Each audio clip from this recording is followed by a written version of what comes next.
Sokol was the town I know, and that's all I can tell you about.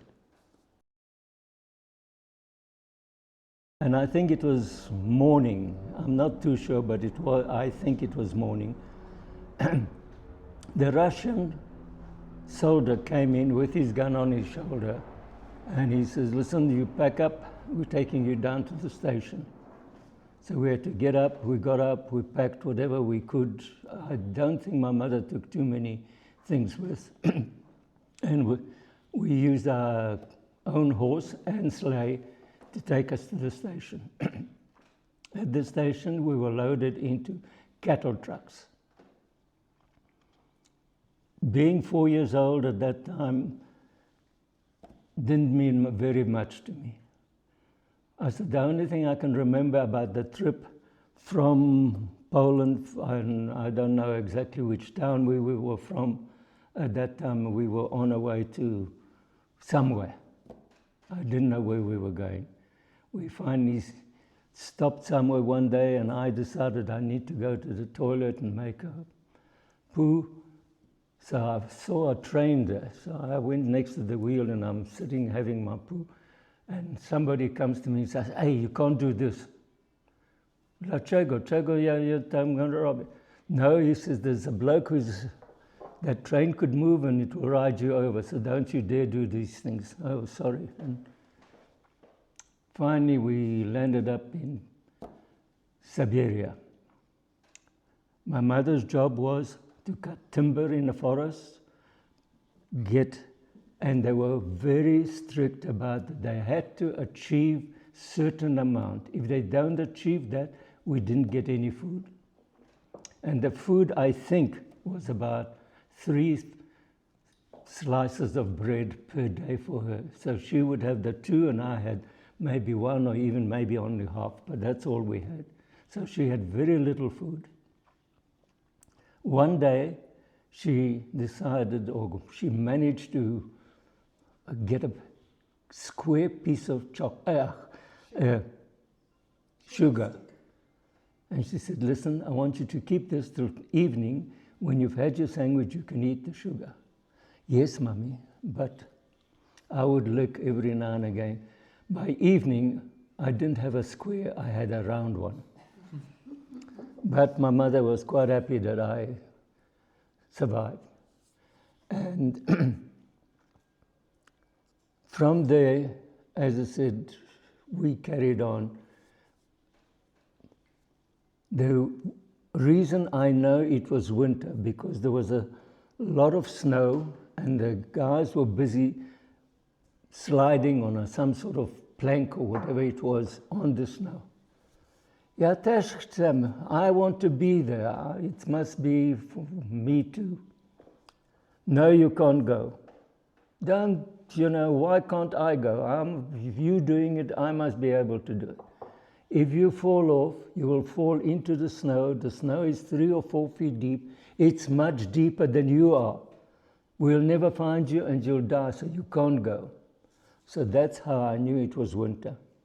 Then came the summer. As I said, my mother cut the timbers and they put it into the river, and the river was flowing down to the sawmill.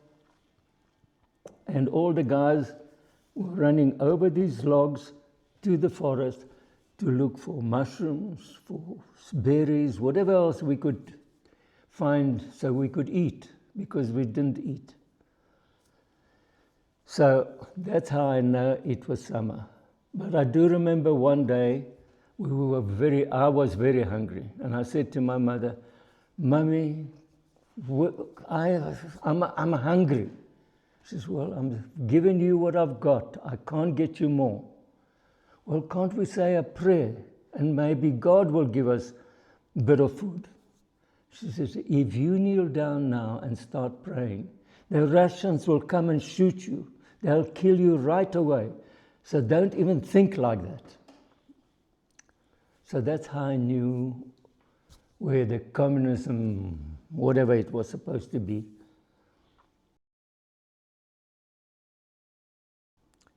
Finally, somehow, I don't know what all happened, but we were allowed, or we were taken by the Red Cross and we were sent to Persia.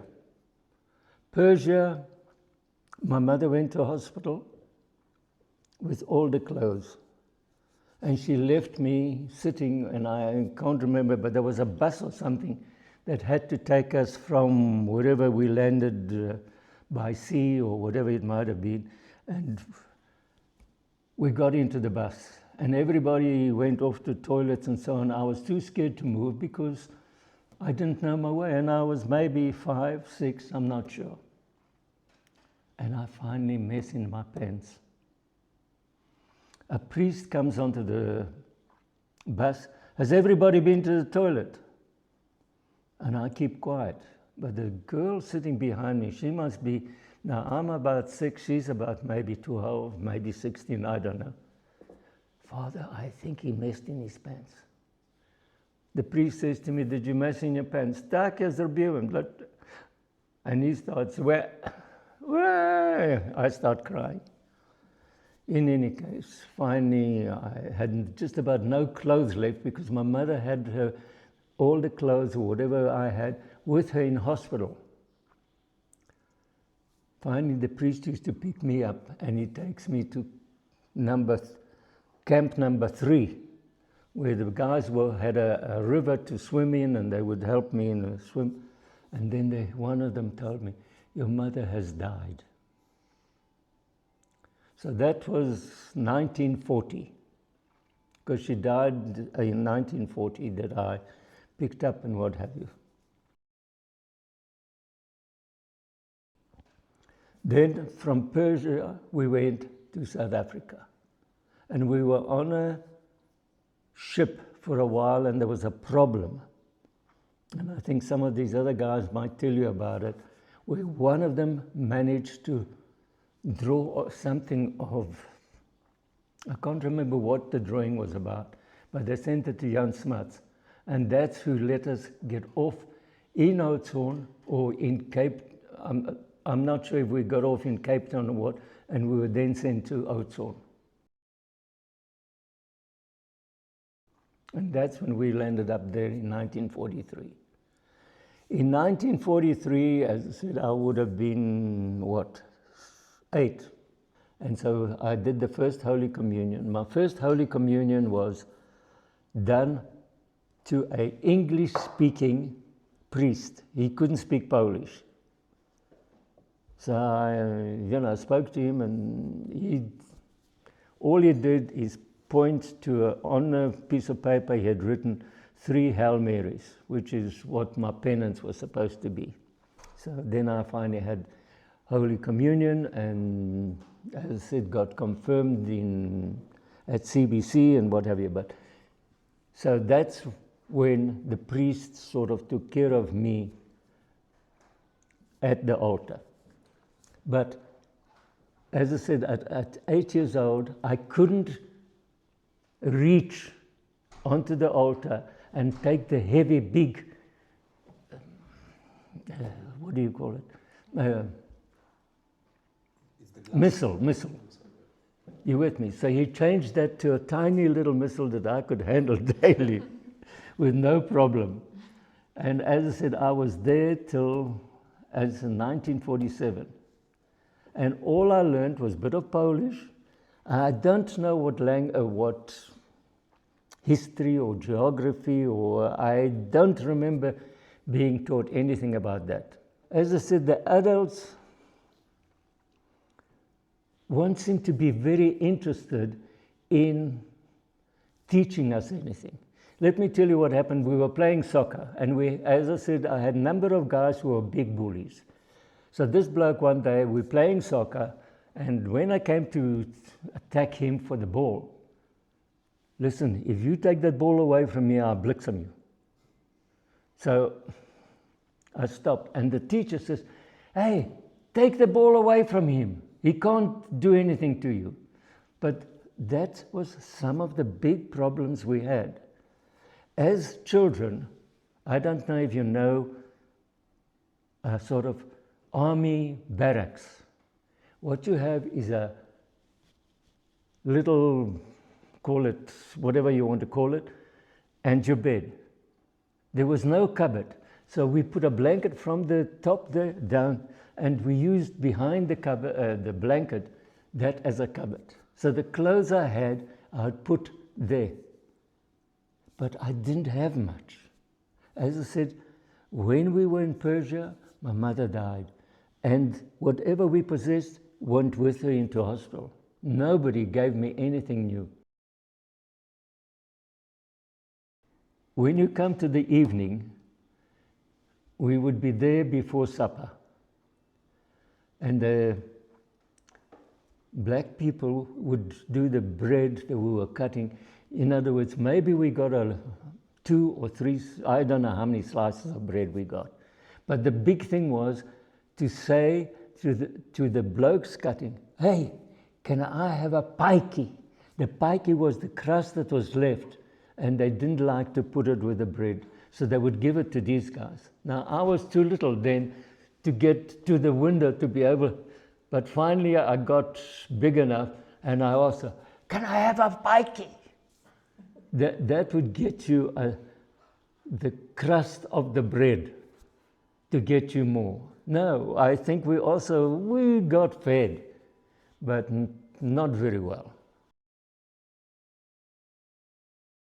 I can tell you of 2 holiday times we had. One day, I don't know how well, or as I said, I'm not too sure how easy it is, but I'm going to tell you the story. We had a camp by the river, not far from Oudtshoorn. So the army trucks came and picked us up and took us down to the camp.